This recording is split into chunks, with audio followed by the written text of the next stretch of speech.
region. The APC flag bearer explained that state, police, and fiscal restructuring are constitutional matters requiring consensus or broad support, assuring the Northerners of his determination to resolve the agitation while upholding national unity. Tinubu explained that the consensus on restructuring would require the input of critical stakeholders, including the Council of State, legislature, judiciary, state government, traditional institutions, and groups. Speaking at the same forum, the Labour Party presidential candidate said it would rescue Nigeria from its status as a failed state if elected president in 2023. He argued that when a country was no longer in control of the economy and security, such a country is nothing but a failed state. The ex-Anambra State governor added that it would positively change the narrative, noting that Nigeria was not bereft of ideas but lacked institutional and the political will to effect genuine change that would better the lives of Nigerians. And now moving on, as floods continue to ravage most parts of the country, residents of Airplane Road in Yenagua, Bayelsa State, and Bumadi local government area of Delta have raised concerns over floating corpses from submerged areas.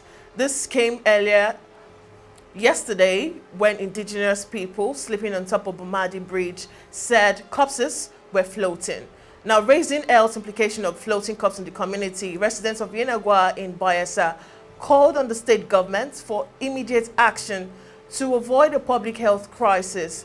Confirming the incident, a resident, Mr. Emmanuel Oden, lamented that the floating corpse had become a recurring development during floods, adding that relocation of the cemetery is long overdue. Oden further alleged the corpses at the cemetery were often buried in shallow graves of above or about 3 feet, rather than the recommended 6 feet prescribed by the law. Another resident of the Bayelsa State said the government should understand the plight of the people and assure them that the cemetery will be relocated. Still in Nigeria, the September Consumer Price Index reading points to a slower inflation rise, but experts have dismissed the data as deceptive, warning that a worse food crisis scenario could be lurking behind the veneer of the statistics. The ravaging flood coming ahead of harvest season is seen as a new alarm bell Nigeria must keep tab on to avert a possible food crisis, not witnessed in recent years. Now, the inflation rate, according to the CPI, stood at 20.77%, a moderate increase on 20.52% recorded in August. But the month-on-month inflation, which explains the most current inflation trend, has dropped to its lowest since November, when it read 1.08%. The national president of All Farmers Association of Nigeria, Kabir Ibrahim, said the losses suffered by farmers due to flood is likely to exacerbate the flood inflation, and in fearful that we are likely to witness higher inflation in the coming days. Chairman of the Financial Reporting Council, Dr. Sam Nzekwe, said the situation would get worse, but what would have been a bumper harvest has been washed away by the flood. He warned that the nation's food security would worsen next year if necessary steps are not taken to tackle the present flooding challenges. We go on a short break now, and when we come back, it's more updates from the African scene. Just stay with me. How to buy airtime from the AFRICUNIA Bank. Log into your AFRICUNIA Bank app, click on the 3 horizontal lines above the screen, then click on the dashboard. Then above the screen top is another 3 horizontal line. Click on it. Scroll down and click on Buy Mobile Airtime. You'll be directed to another page. Then select your country and enter your mobile number, then click on Submit. You'll be directed to a page where you select the amount of airtime you want, then directed to where you'll be asked to confirm your recharge details. Change your select wallet from USD to NGN if you're in Nigeria. Then click on Make Payments and your recharge is successful.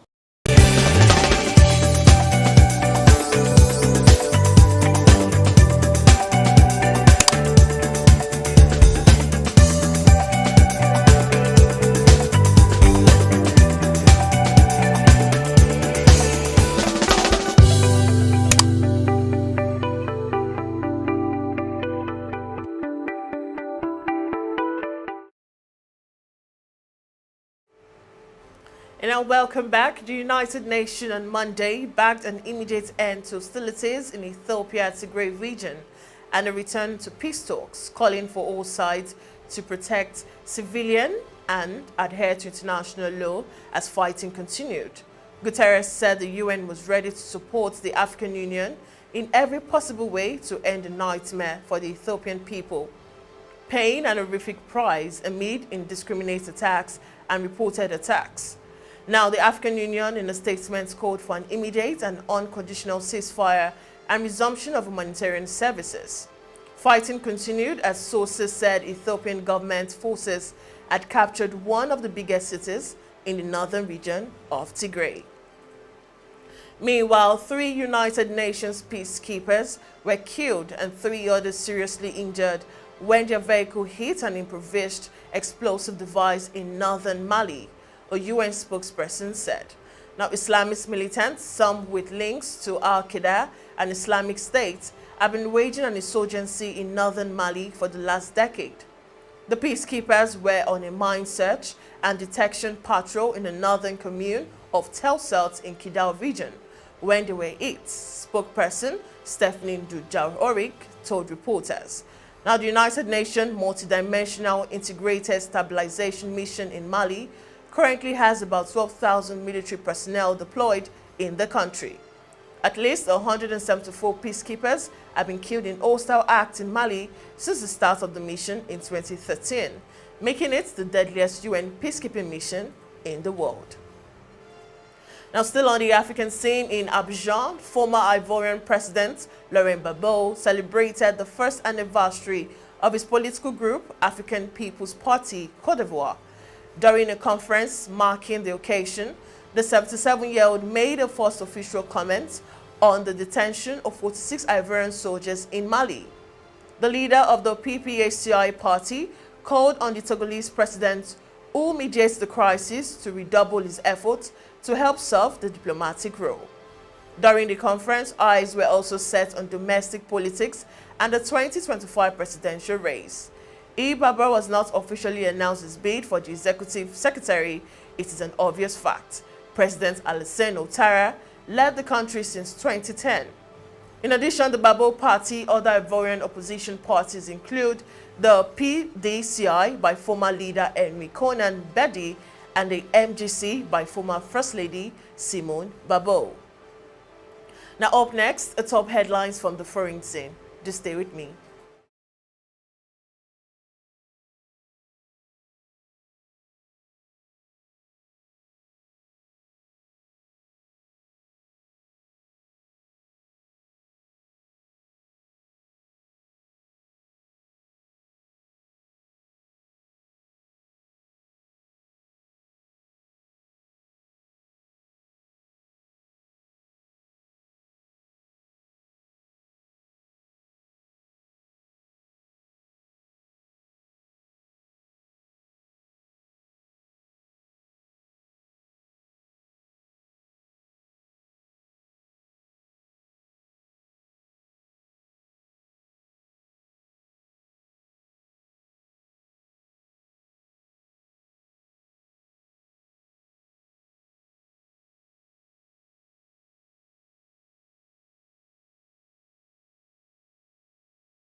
And now welcome back onto the sports scene. Karim Benzema won the Ballon d'Or for the best player on Monday evening to crown his perfect 2021-2022 season with Real Madrid.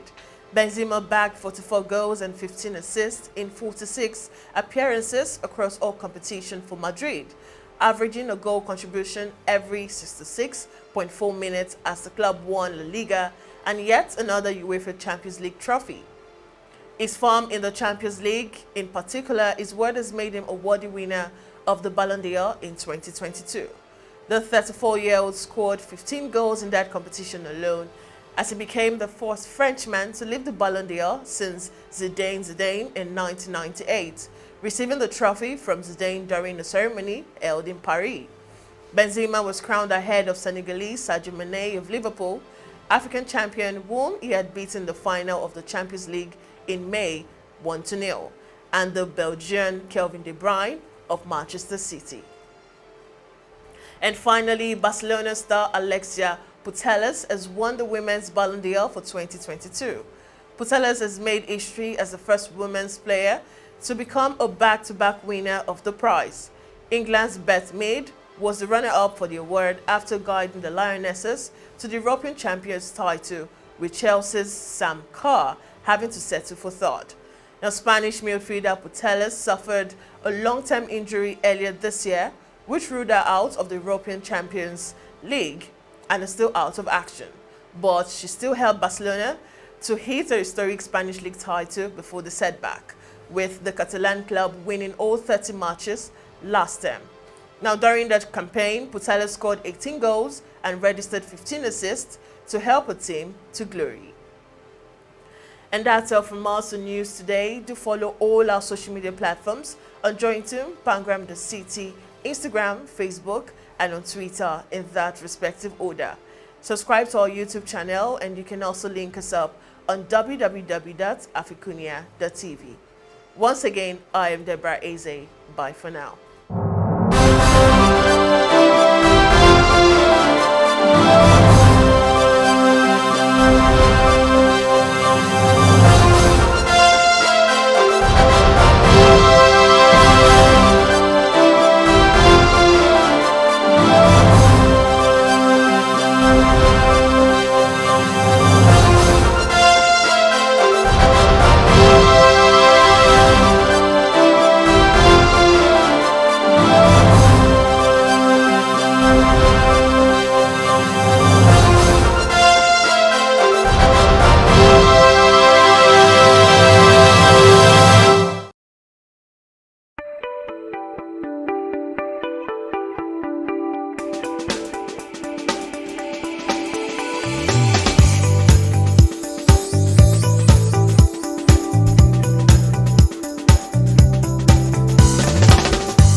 Welcome to the Big Small Business Show, where we showcase young entrepreneurs who are making an impact in our society. And I'm Deborah Eze. On the show today, we should be diving into the world and business of fish farming. And with me is a man who was carved and created a niche in this aspect of farming. Today's episode was made possible by AFRICUNIA, your #1 go-to for agricultural produce. We'll go on a short break, and when we come back, it's going to be talks about fishes all the way. Stay with me.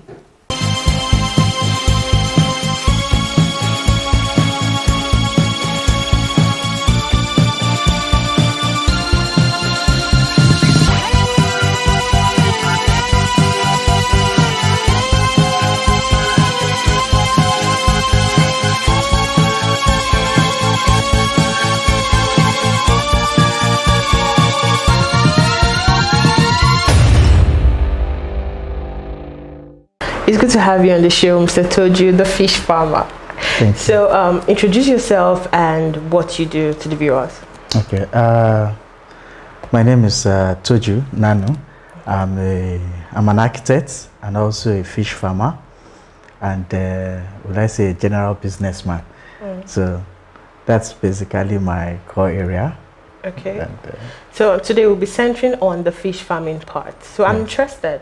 What bettered the whole fish, farming idea, and how did it come, how did it come to life? okay. Yeah. Well, it came to light through financial